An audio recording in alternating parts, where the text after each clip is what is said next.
I've never worked with textiles, I've never studied textiles, and I've never been to Vietnam, so I didn't really have a frame of reference. I didn't really know what to expect.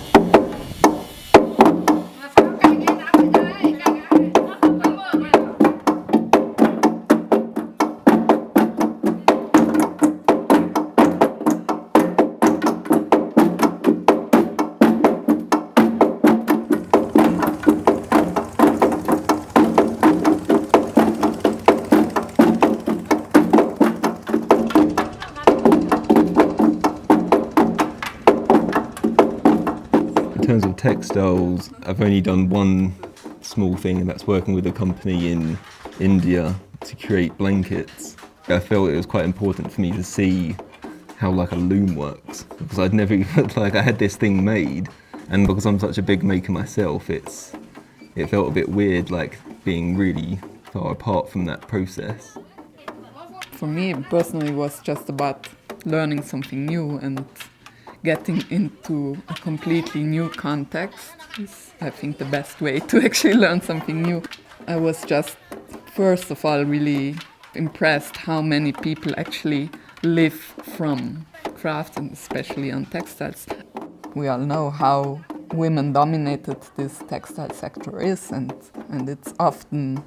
not so well paid, and it's often done from home, and it's often also not really valued. I was so sad to see the dyeing part, because they were using the chemicals powders without any mask, without any goggles, and without any gloves. Then our team actually looked where these waters go, and these water went through the lake. The people from those villages use that water. Most of the area that we see, they were, even in the same workshop, the men got paid more. So this kind of thing like make me aware of the labor situation that women are dealing with, and because of their less educated situation and not being able to negotiate for themselves.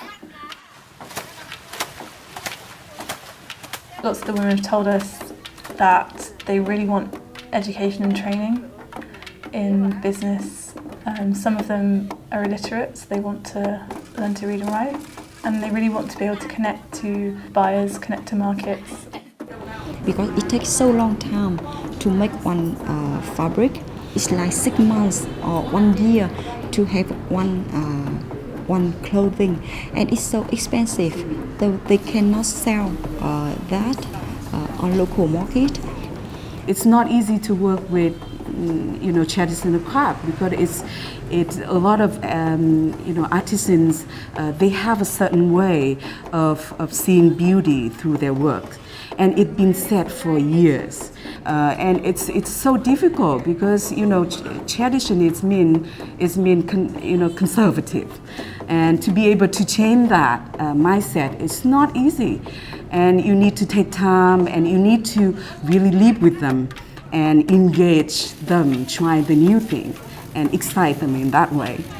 I think I expected the women to be really different from women I was used to being around, because the culture was so different, and it is different. But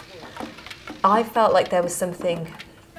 quite unifying about the women, and I didn't expect that. I expected it to be so different and so like, whoa, like such a different person from me, and it didn't feel like that. It felt like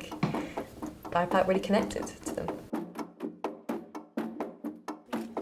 เรื่องของการทำงานของความเป็นทีมเวิร์กมากกว่าเพราะว่าแพรไม่ด้วยความที่นี่เป็นครั้งแรกจริงๆที่แพรทำงานเป็นแบบฟิลทริปดังนั้นการที่แบบว่าเราได้เจอคนที่เป็น specialize ด้านต่างๆเป็นแบบเก่งทางด้านต่างๆไม่เหมือนกันแล้วพอมารวมกันแล้วพอมาแชร์ไอเดียซึ่งกันและกันมันทำให้เกิดองค์ความรู้ใหม่ที่หาจากที่อื่นไม่ได้ค่ะ In the beginning, I was thinking maybe it's going to be hard to connect with the others or to understand what's going on, but it's been really great. I think, on the contrary, it was wonderful to sort of have them support me in the translation aspect, and maybe me having other questions that maybe they don't have because they're more embedded in the culture. คือเคยได้ยินมาตลอดไงค่ะว่าชุมชนน่ะเขามีปัญหาแต่คราวนี้เราได้มาลงพื้นที่ติดกัน เยอะๆจริงๆเราเห็นภาพรวมใหญ่มากๆเนี่ยค่ะคิดว่ามันน่าจะเป็นแรงกระตุ้นสำคัญที่ทำให้กลับไปคิดอะไรที่มันจะมาแก้ตรงนี้ได้อะไรเงี้ย การได้อยู่ในสังคมที่ทุกคนมองโลกเหมือนเราอะค่ะคนที่คิดอะไรเหมือนเราหรือว่ากำลังมีแพชชั่นบางอย่างที่มันเหมือนเราเรารู้สึกว่าเราอยากจะทำให้ท้องถิ่นหรือว่าเรื่องราวที่มันเคยสืบทอดมาให้มันยังอยู่หรือว่าให้มันอยู่อย่างต่อเนื่องต่อไปทำให้ได้เจอเพื่อนเรารู้สึกว่าเราไม่ได้อยู่คนเดียว I hope there's something I can give back, maybe just by telling those stories and bringing this experience I've had here back to London and sharing it with the people who will come to the exhibition. We picked a selection of objects that try and tell the story of the amount of work and the amount of labour that goes into producing these things. And I think if people understand, if they look at a piece of clothing and they understand that this group of women have planted this, harvested it, processed it entirely themselves, and the amount of labour that goes into that, I think if people understood that connection, they would maybe view the craft in a different way.